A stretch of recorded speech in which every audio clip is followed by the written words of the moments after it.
नमस्कार। पूरा देश, पूरी दुनिया कोरोना के कोहराम के बीच जी रहा है। कोरोना की रफ्तार थम रही है, कोरोना की मार कम होती दिख रही है, लेकिन कोरोना ने अपने साथ एक और ख़तरनाक बीमारी को छोड़ गया है या छोड़ रहा है, जिसे हम ब्लैक फंगस के नाम से जानते हैं। भारत ही नहीं, पूरी दुनिया में ब्लैक फंगस आज की तारीख में कोरोना से भी अधिक खतरनाक बीमारी के रूप में जाना जा रहा है। लोग सहमे हुए हैं, डरे हुए हैं, लेकिन क्या हम कोरोना की तरह ही ब्लैक फंगस पर भी जीत पा सकते हैं? इस जंग को हम जीत सकते हैं? ब्लैक फंगस क्या है, कितना ख़तरनाक है और किन सावधानियों के साथ हम ब्लैक फंगस पर काबू पा सकते हैं, इन सभी विषयों पर चर्चा करने के लिए आज हमारे बीच senior eye surgeon doctor Sudhanshu Kumar ji हैं। डॉक्टर साहब, आपका बहुत बहुत स्वागत है इस कार्यक्रम में। ब्लैक फंगस, साल भर पहले जब कोरोना का नाम हम सुनते थे, जब कोरोना की बात आती थी तो लोग डर जाते थे। जिस तरीके से लाखों लोगों ने, करोड़ों लोगों को हम कह सकते हैं कि अगर हम मोर्टेलिटी रेट को देखें या फिर अगर हम रेट को देखें कोरोना को लेके, तो एक बड़ी आबादी जो प्रभावित थी कोरोना से, हम निपट चुके हैं, हम कोरोना से लड़ रहे हैं और जीत रहे हैं। क्या ब्लैक फंगस की जो स्थिति बन रही है उस पर क्या आपको लगता है कि जो पहले हम शुरुआत करते हैं कि ब्लैक फंगस है क्या? जिस तरीके से कोरोना ने पहले कोहराम मचाया था, क्या ब्लैक फंगस भी उसी तरीके से परेशान कर रहा है? क्या है ब्लैक फंगस? देखिए, हमारा ये देश में पहले तो हम लोग जानते हैं कि क्या है ब्लैक फंगस, है क्या। तो ब्लैक फंगस क्या है कि ये जो फंगस, ये फंगल इन्फेक्शन है एक तरह का। तो इसमें क्या होता है कि ब्लैक फंगस जो है वो इसलिए नाम पड़ा क्योंकि ये जो चमड़ा है हमारे शरीर का, जो फेस का जो स्किन है, वो काला पड़ जाता है, इसीलिए इसका नाम पड़ गया ब्लैक फंगस। वास्तव में ये एक फंगल डिजीज है, फंगाई के कारण होता है, जिसको कि हम लोग ये म्यूकोर या राइजोपस बोलते हैं, ठीक है। ये म्यूकोर फैमिली का फंगस है। तो इसमें होता क्या है कि ये फंगस जो है 3 तरीका से हमारे शरीर के अंदर जाके और उसके बाद क्या करता है कि ये खून के नली को जाम कर देता है। और जब खून का नली जाम हो जाता है तो उसके कारण क्या होता है कि चमड़ा मर जाता है। मर जाता है तो वो काला पड़ जाता है। जैसे हम लोग नहीं बोलते कोई आदमी मर गया तो बोलते हैं कि ये काला पड़ गया, ठंडा पड़ गया, जी ठंडा। तो उसी तरह से जो चमड़ा मर जाता है तो वो काला हो जाता है। उसी कालेपन को देख के आम बोलचाल के भाषा में हम लोग इसको ब्लैक फंगस बोलते हैं, ठीक। ऐसे इसका मेडिकल नाम म्यूकोरमाइकोसिस है, ठीक। मेडिकली हम लोग इसको बोलते हैं म्यूकोरमाइकोसिस। तो अभी जैसे कोरोना बढ़ा है तो कोरोना में क्या हुआ है कि हम लोगों का इम्यूनिटी थोड़ा कम गया है। इस बार का जो वायरल स्ट्रेन आया है तो हमारे इम्यून सिस्टम को कमजोर कर देता है। तो ये क्या है, बेसिकली फंगस अपॉर्चुनिस्टिक इन्फेक्शन है। जैसे क्या होता है कि इसको जब हमारा इम्यून सिस्टम कमजोर हो गया, यानी हमारे शरीर का रोग प्रतिरोधक क्षमता कम गया, तो ये क्या है, मौका पाकर फंगस जो है शरीर के अंदर जाके और हमारे शरीर पे बीमारी कर देता है। तो ये अपॉर्चुनिस्टिक इन्फेक्शन है। एंट्री पॉइंट्स क्या होते हैं हमारी बॉडी में? किस तरीके से ब्लैक फंगस एंट्री कर सकता है? देखिए, मुख्यतः ये हमारे बॉडी में श्वासन क्रिया से ही जाता है, श्वास के थ्रू ही जाता है। लेकिन ये हमारे शरीर में और भी दूसरे तरीके से, जैसे कि कोई खाना हुआ, सड़ा हुआ खाना है और उस पर यदि फंगल स्पोर है तो उसके थ्रू भी पेट के अंदर जा सकता है। या फिर कहीं शरीर पे घाव है तो उस घाव में भी इसका स्पोर, बेसिकली क्या है, ये म्यूकोर जो फंगस है तो ये क्या करता है, स्पोर बनाता है। और ये स्पोर जो हवा में रह सकता है और हवा में रहने के बाद ये क्या तो श्वसन तंत्र से अंदर जा सकता है, या फिर हमारे खान पान के द्वारा अंदर जा सकता है, या फिर हमारे शरीर में कहीं घाव होगा तो उसके थ्रू अंदर जा सकता है। लेकिन मुख्य रूप से अभी जो हम लोग केस देख रहे हैं ये श्वसन तंत्र से ही अंदर जाता है, यानी थ्रू रेस्पिरेटरी सिस्टम ही अंदर जा रहा है। ये जो उंड के थ्रू या फिर जो दूसरा है गैस्ट्रोइंटेस्टाइनल ट्रैक्ट के थ्रू, ये केस बहुत कम देखने को मिला, हार्डली कुछ केस रिपोर्ट किया गया। लेकिन मेनली जो ये जाता है ये रेस्पिरेटरी सिस्टम से या श्वसन तंत्र से। इसके एंट्री पॉइंट के बाद हम इस पे कुछ इश्यूज पे बात करेंगे कि जैसे इसमें किन किन विभागों की जरूरत पड़ती है। कि इसमें जैसे ये ऊपर हेड का पोर्शन होता है, तो ईएनटी से जुड़े हुए जो डिजीज होते हैं कहीं ना कहीं उससे ये कनेक्टेड होता है। उसके पहले एक चीज मैं आपसे डॉक्टर साहब जानना चाहूंगा। 2 चीजें लगातार आ रही हैं। एक चीज पहले शुरुआत में ये बात आई थी कि जिस व्यक्ति को कोरोना हुआ है उसकी इम्यूनिटी घट जाती है, जाहिर तौर पे स्टेरॉइड का अधिक इस्तेमाल होता है, ऑक्सीजन थेरेपी के कारण भी होता है। क्या ये सारे रीजंस हैं और क्या जो जिसको कोरोना हुआ है केवल उसी को होगा? अभी तो कुछ केस ऐसे आ रहे हैं जो बिना कोरोना वाले को भी होने की बात आई है, इसको थोड़ा सा विस्तृत देखिए। पहले भी ये जो म्यूकोरमाइकोसिस है ये पहले भी उन लोगों को होता था जिनको की इम्यूनिटी कमजोर हो गया। अब जैसे इम्यून सिस्टम का कमजोर होने का बहुत सारा कारण है। जैसे अभी के सिनेरियो में ये है कि कोरोना वायरस हुआ, जो वायरस है तो उससे इम्यून सिस्टम कमजोर हो रहा है, या कोरोना के ट्रीटमेंट में हम लोग जो स्टेरॉइड दे रहे हैं तो उसके कारण भी इम्यून सिस्टम कमज़ोर हो रहा है। लेकिन इस सब के अलावा जो है इम्यून सिस्टम और लोगों में भी कम हो सकता है। जैसे ये दो भाग में हम लोग डिवाइड करते हैं। पहला है जेनेटिक, यानी कुछ जेनेटिक डिजीज है जिसमें कि इम्यून सिस्टम कमज़ोर होगा, तो उसमें ये हो सकता है। या एक्वायर्ड, जैसे एड्स वायरस में हो सकता है। किसी को जैसे किडनी ट्रांसप्लांट हुआ तो उसमें भी लंबे समय तक स्टेरॉयड चलाते हैं तो उसमें भी कमज़ोर हो सकता है। या फिर इसके अलावा और भी है कि बहुत सारा और बीमारी है, जैसे कीमोथेरेपी दिए कैंसर के ट्रीटमेंट में तो उसमें भी इम्यून सिस्टम कमज़ोर हुआ। तो ये बीमारी पहले भी उन लोगों में होता था। पहले क्या था, ये उन लोगों में होता था जिनका इम्यूनिटी कमज़ोर हो गया। लेकिन अभी क्या है कि चूंकि कोरोना मास बीमारी यानी बहुत लोगों को एक साथ संक्रमण कर दिया है, तो अब क्या हो रहा है कि पहले वो इक्का दुक्का केस मिलता था, लेकिन अभी चूंकि क्या है मेजॉरिटी ऑफ पर्सन को कोरोना हो गया है और उसके कारण उनको स्टेरॉयड चला है। और ये दोनों फैक्टर यानी कोरोना खुद भी इम्यूनिटी कम कर रहा है क्योंकि न्यूट्रोपिनिया कॉज करता है। दूसरा क्या है कि ये जो है स्टेरॉयड जो चला उसके कारण भी इम्यूनिटी कमजोर, तो ये जो है नंबर ऑफ केस ज़्यादा भी देखने को मिल रहा है due to lower grade of immunity.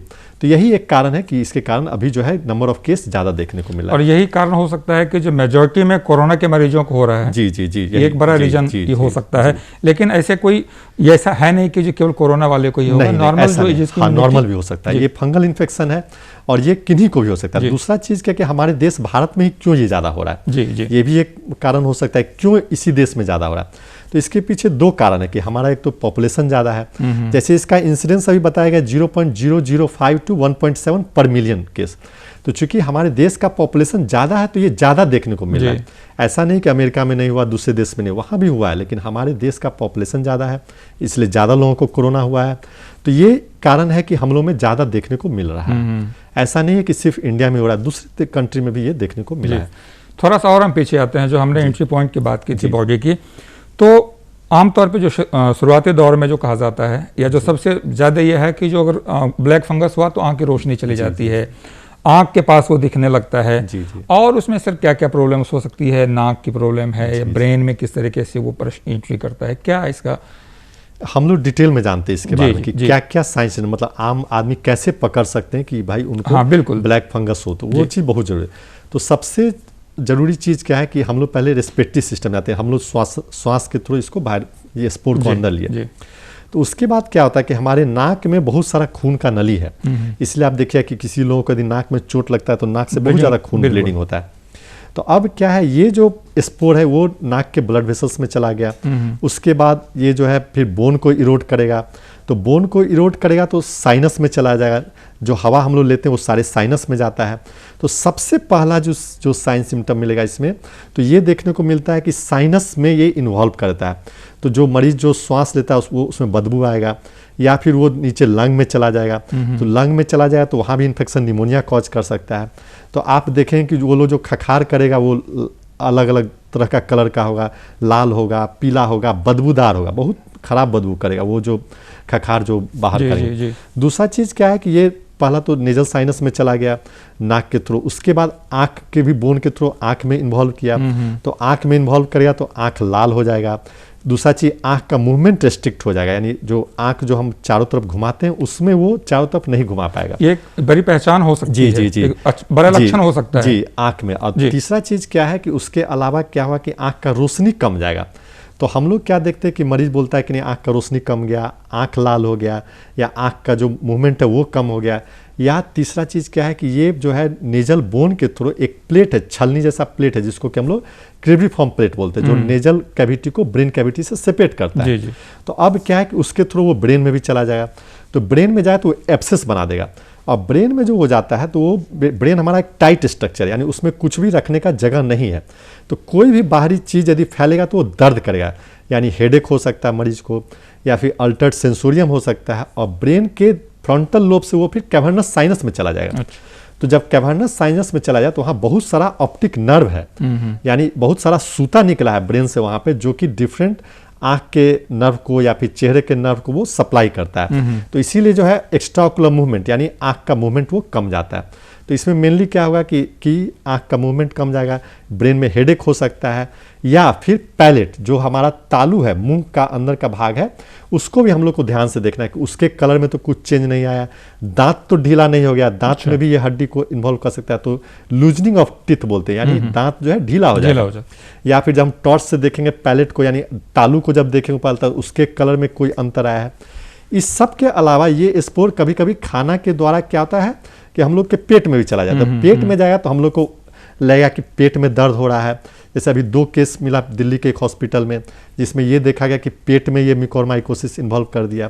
तो ये कैसे इन्वॉल्व किया, स्पोर गया, फिर वहाँ ये हुआ, तो वो मरीज को पेट दर्द होगा, फिर उल्टी जैसा लगेगा, या फिर उल्टी होगा, तो उससे ये पेट में, लेकिन वो सब कम है। मेनली जो देखा जाता है वो हमारा ये सर आंख से जुड़े जो आपने लक्षण बताया, तो उसमें 2-3 चीजें हैं कि जिसका तो बहुत तेजी से पता चल जाता है अगर मूवमेंट कम हो रहा है, लाल हो जा रही है, लेकिन जो साइट डिटोरेशन है वो तुरंत पता नहीं चलता है। तो उस समय क्या सावधानी बरतने की जरूरत है, कैसे उनको लगे कि हमारी साइट भी जा रही है, तेजी से साइट जा रही है? इसमें सबसे जरूरी इस बीमारी में क्या है, समय पे पहचान, क्योंकि ये बीमारी क्या है कि बहुत तेजी से डिटोरिएट कर जाता है। और दूसरा चीज क्या है कि मोर्टेलिटी रेट, यानी बीमारी होने के बाद जो जिंदा और मरने का जो रेशियो है वो इस बीमारी में बहुत ज़्यादा है। यानी यदि किसी को ये हो गया तो मोटा मोटी 50% चांस है कि वो मर जाएगा, यानी 50% मोर्टेलिटी रेट है, जबकि कोरोना में ऐसा नहीं है। तो यदि हम इसको शुरू के स्टेज में पकड़ लें तो इसके लिए क्या होगा कि मरीज को बहुत जागरूक रहना पड़ेगा।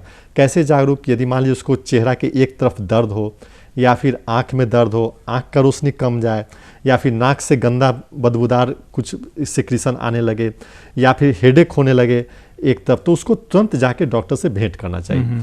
और डॉक्टर से भेंट करके बताना चाहिए कि यदि हम लोग अर्ली स्टेज में यदि पकड़ लेंगे तो क्या है कि हम लोग सारे, क्योंकि ये क्या है कि टिश्यू को मार देता है तो वो काला पड़ जाता है, तो उस स्टेज को हम लोग अवॉइड कर सकते हैं। क्या है कि बाद के स्टेज में क्या है कि आँख भी निकालना पड़ सकता है, या फिर पूरा जो है नेजल साइनस को साफ करना। तो यदि शुरू में हम लोग पकड़ लेंगे तो इसका दवा से ही ये रोकथाम किया जा सकता है, यानी दवा से ही इसको हम लोग ऑपरेशनल होने की जरूरत नहीं पड़ेगा, दवा से ही हम लोग कंट्रोल कर। जैसे सर आपने कहा डॉक्टर के पास जाना चाहिए, तो एक चीज आपने पहले ये बातें बताई और हुआ भी, जो मल्टी डिजीज है, ये अपने आप में एक मल्टी डिजीज है ब्लैक फंगस, तो सबसे पहले हम किस सेगमेंट के डॉक्टर के पास जाना चाहिए? ENT, आईज, किसके पास? असल में क्या है कि अभी क्या है कि मरीज तो जैसा उसको सिम्टम है, जैसे पेशेंट क्या है वो तो जान नहीं रहा है कि क्या है, तो वो क्या करता है कि सिम्टम के आधार पर डॉक्टर को चुनते हैं। जैसे मान लीजिए किसी को हेडेक हुआ तो फिजिशियन के पास जाते हैं, या फिर किसी को आंख का तकलीफ है तो हम लोग के पास आंख के डॉक्टर के पास आते हैं, या किसी को, लेकिन हम लोग ये देखें कि मरीज जो है यूजुअली फिजिशियन के पास जाते हैं या आंख के डॉक्टर के पास जाते हैं। वो ज्यादा परेशानी आंख से जुड़ी हुई होती है, आंख से या फिजिशियन से हेडेक होगा ये, वो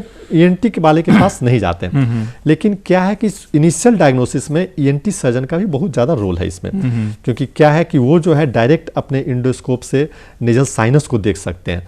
तो कभी कभी क्या है कि अर्ली डायग्नोसिस में वो हेल्प मिलता है, तो वो क्या करते हैं कि वहाँ पे यदि कहीं पे नेक्रोटिक टिश्यू दिखा साइनस में तो वो उसको निकाल के वहाँ से और फिर फंगल स्टेन के लिए और फंगल कल्चर के लिए भेज सकते हैं। तो ये हमको लगता है कि हम लोग भी यही करते हैं कि मान लीजिए यदि अर्ली स्टेज है तो मरीज को फिर ENT के सर्जन के पास भेजते हैं, और वो क्या करते हैं नेजल स्वाब से चेक करते हैं, फंगल QH स्टेन करते हैं तो फंगस दिख गया, और नहीं तो उसको कल्चर करते हैं, या फिर इंडोस्कोपी करके वो साइनस से नेक्रोटिक टिश्यू को निकाल के उसको पहचान करते हैं कि वो है कि नहीं।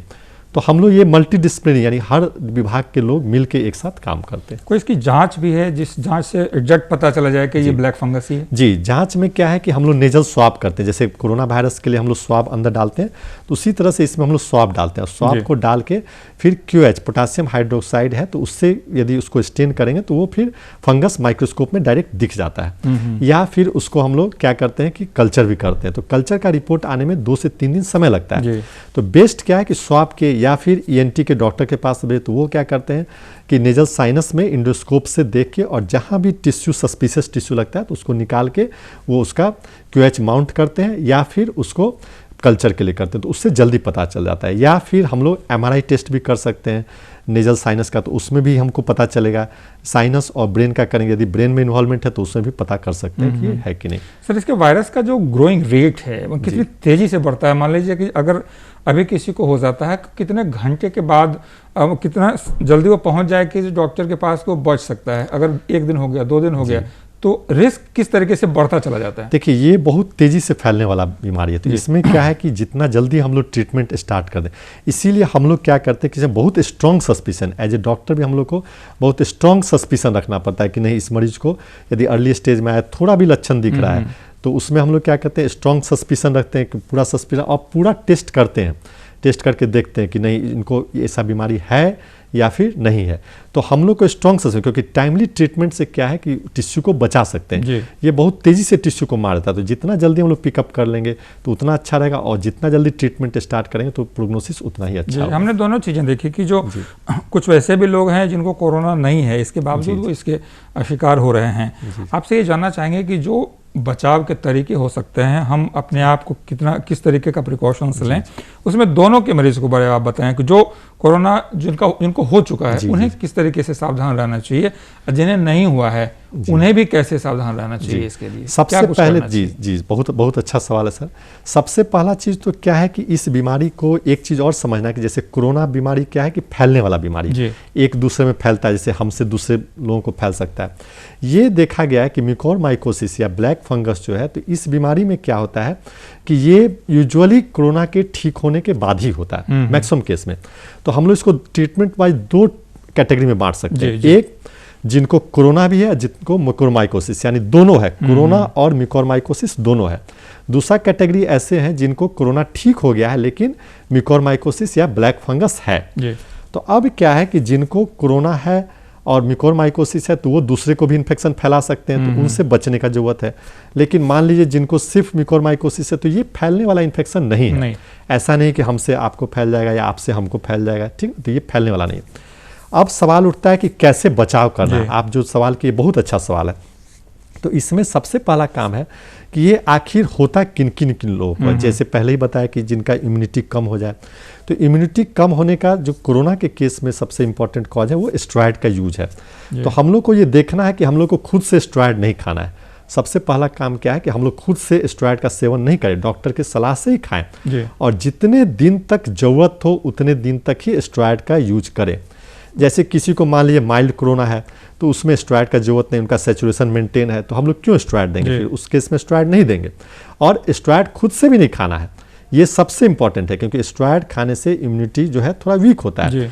और इस बार का जो कोरोना वायरस का स्ट्रेन आया है वो थोड़ा इम्यूनिटी को भी कमजोर ज़्यादा कर रहा है पहले के स्ट्रेन की अपेक्षा।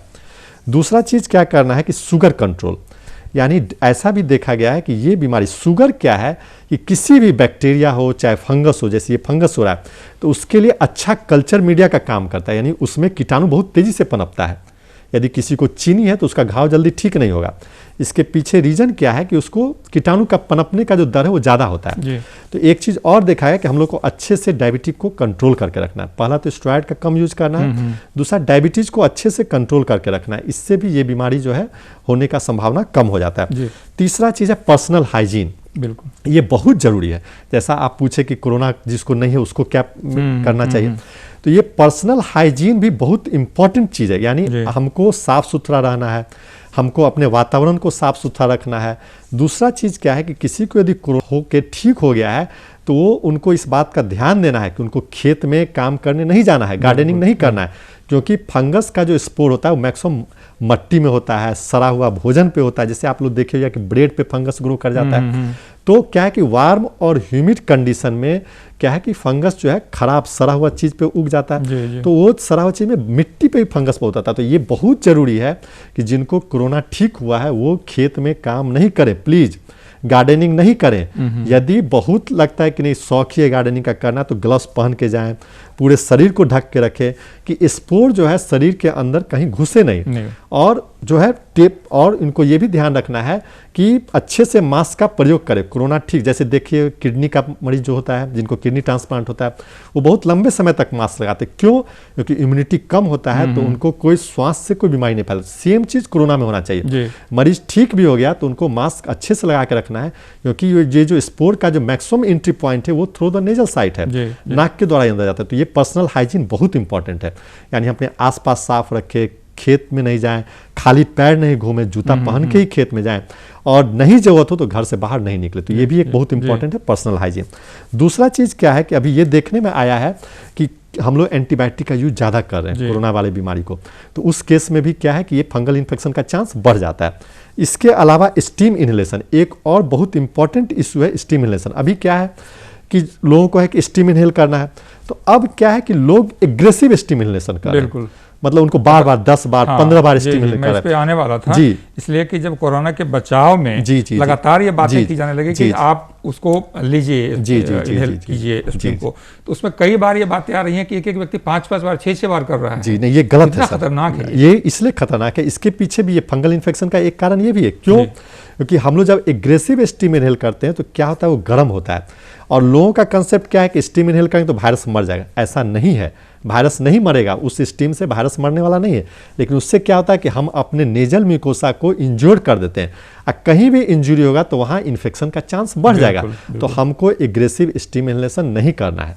इसके अलावा ये देखा गया कि अभी हम लोग जो बहुत सारा जिंक सप्लीमेंट ले रहे हैं, तो वो भी ज़्यादा नहीं लेना है, क्योंकि ज़्यादा लेने से क्या है कि वो फंगस के ग्रोथ को बढ़ाता है। जिंक, ये भी देखा गया कि जिंक जो है फंगस के ग्रोथ को बढ़ा रहा है। उसके बाद क्या सर, जिंक के अलावा विटामिन सी, ये सारी चीजें लोग खूब ले रहे हैं बिना डॉक्टर की सलाह। जी नहीं, तो विटामिन सी से कोई खास नुकसान नहीं है, क्योंकि ये वाटर सोल्यूबल विटामिन चला जाए, लेकिन जिंक में ये देखा गया कि ये जो है बढ़ा देता है, यानी इसके जो ग्रोथ है उसको बढ़ाता है। उसके बाद हम लोग जो घर में यूज करते हैं ऑक्सीजन कंसनट्रेटर या ऑक्सीजन, तो हमको ये ध्यान देना जो हम लोग पानी यूज करते हैं ह्यूमिडिफायर में, तो वो साफ पानी हो, गंदा पानी नहीं यूज करें। इसके अलावा यदि हम घर पे ऑक्सीजन थेरेपी लिए हैं कोरोना के मरीज या कुछ भी, तो उसमें भी सफाई का ध्यान देना है कि मास्क को जो है 3 दिन 4 दिन पे बदल देना है। जो मास्क से या फिर हॉस्पिटल में भर्ती हैं तो हमको कोशिश करना चाहिए मास्क को बदल दें। इस सब के अलावा क्या है कि हम लोग को जो है साफ सफाई का और खान पान का विशेष ध्यान देना है। फंगस के बारे में तो ये भी कहा जाता है कि जब कोई खाना भी बासी अगर हो जाता है तो उसमें फंगस बनने लगता है, तो हमें अवॉइड करना चाहिए चीज़ों को। ताज़ा भोजन करना चाहिए। आप बहुत अच्छा बात बताएं कि ताज़ा भोजन हम लोग को खाना चाहिए और बासी भोजन का सेवन नहीं करना चाहिए। एक जो आपने रिस्क की बात की, तो मैं उसमें ये जानना चाह रहा था कि जो कोरोना के पेशेंट हैं, तो कितने दिनों तक वो रिस्क जोन में होते हैं? अगर वो कोरोना से पॉजिटिव से नेगेटिव हो चुके हैं, लेकिन कितने पीरियड, मतलब महीने, 2 महीने, 4 महीने तक उन्हें ये डर बना होता है कि हम हो सकते हैं ब्लैक फंगस के शिकार? असल में क्या है कि ये यूजुअली 1 से 2 महीना में सेटल करता है। हमको लगता है कि 2 महीना तक जो है हम लोग को प्रिकॉशन लेने का जरूरत है। 1 to 2 मंथ हमको प्रिकॉशन में ही रहना चाहिए, यानी खास करके हम लोग को मास्क का प्रयोग करना चाहिए, बाहर भी निकले तो यानी ये 1 से 2 महीना जो है पूरा इम्यूनिटी और पूरा ये ठीक होने में समय लगता है। डॉक्टर साहब, बड़ी संख्या में हमारे व्यूअर्स गांव में रहते हैं, तो शहर में बहुत सारी चीज़ें हैं, बहुत सारे रिसोर्सेस हैं, डॉक्टर्स की उपलब्धता भी है, लक्षण बचाव, ये सारे जो सलाह हैं उनको मिलते रहते हैं, लेकिन गांव में एक बहुत बड़ी आबादी इस चीज़ से वंचित रह जाती है। तो क्या लगता है आपको, किस तरीके से उन्हें हम अपनी बातों को समझा सकते हैं कि ब्लैक फंगस से, आप अगर गांव में खेत में काम करना आपकी मजबूरी है, या फिर घरों में आप मूवमेंट कर रहे हो तो मूवमेंट के दौरान आप सोशल डिस्टेंसिंग करें, क्या क्या सावधानियां बरतनी चाहिए गांव के बिल्कुल वैसे लोगों को जो स्वास्थ्य सुविधाओं से दूर हैं? सही बात। 2-3 जरूरी चीज़ है उनको। सबसे पहला तो जरूरी चीज़ है कि हम लोग जब खेत में काम करें तो आके अच्छे से हाथ पैर को धो लें। प्लस क्या है कि यदि हम लोग जूता का प्रयोग कर सकते हैं, क्योंकि क्या है कि सबसे ज़्यादा जो हम लोग को इंजुरी होता है या तो हाथ में होता है या फिर पैर में होता है। तो यदि 2 काम हम लोग सिर्फ करें कि हम लोग जूते का प्रयोग करें और यदि ग्लव्स पहन सके, तो ये 2 चीज़ यूज करें और सफाई का विशेष ध्यान दें।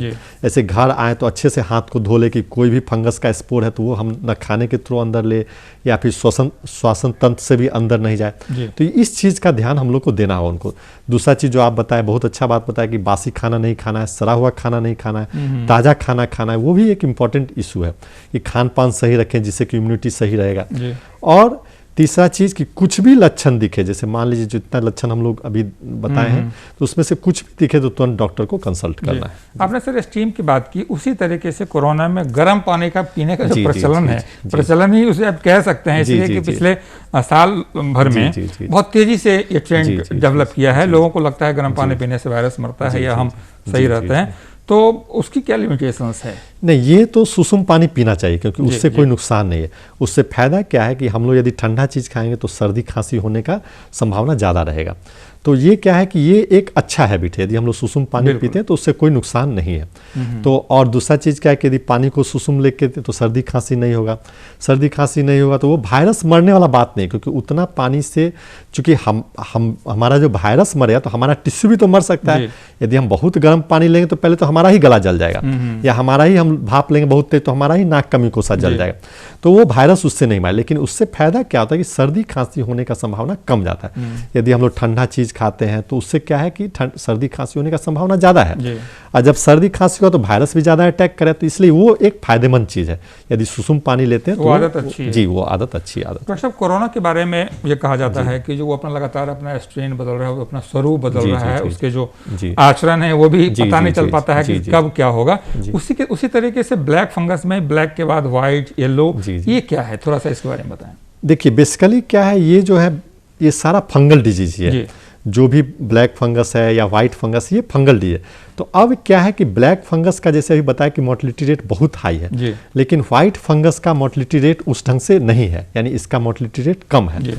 और ये जो व्हाइट फंगस या ब्लैक फंगस, ये कलर के आधार पे हम लोग, यानी यदि व्हाइट पैच दिखा, ये बेसिकली लीजन, यानी कैसा लीजन दिखा, जैसे ब्लैक लीजन दिख गया तो उसको ब्लैक फंगस बोल दिए, व्हाइट लीजन दिख गया तो उसको व्हाइट फंगस बोल दिए, येलो लीजन दिख गया तो वो येलो फंगस है। ये बेसिकली तीनों फंगल इन्फेक्शन है। खतरनाक एक ही चीज नहीं, खतरनाक नहीं, ब्लैक फंगस ज़्यादा खतरनाक है, व्हाइट फंगस कम खतरनाक है। येलो फंगस का तो अभी केस बहुत एकाध केस रिपोर्ट में आया है, लेकिन व्हाइट फंगस दिख रहा है। ये यूजुअली एस्परजिलस से होता है, वो म्यूकोर या राइजोपस से होता है। ये एस्परजिलस फंगस होता है और इसका मोर्टलिटी रेट भी थोड़ा कम है, मतलब उस तरह से मोर्टाइल नहीं है जिस तरह से कि ब्लैक फंगस मोर्टाइल है। इसका लगभग 30 to 40% है, और ये कान में भी हो सकता है, लंग्स फेफड़ा में भी हो सकता है, या गला में भी हो सकता है, उजला पैच जैसा दिखता है।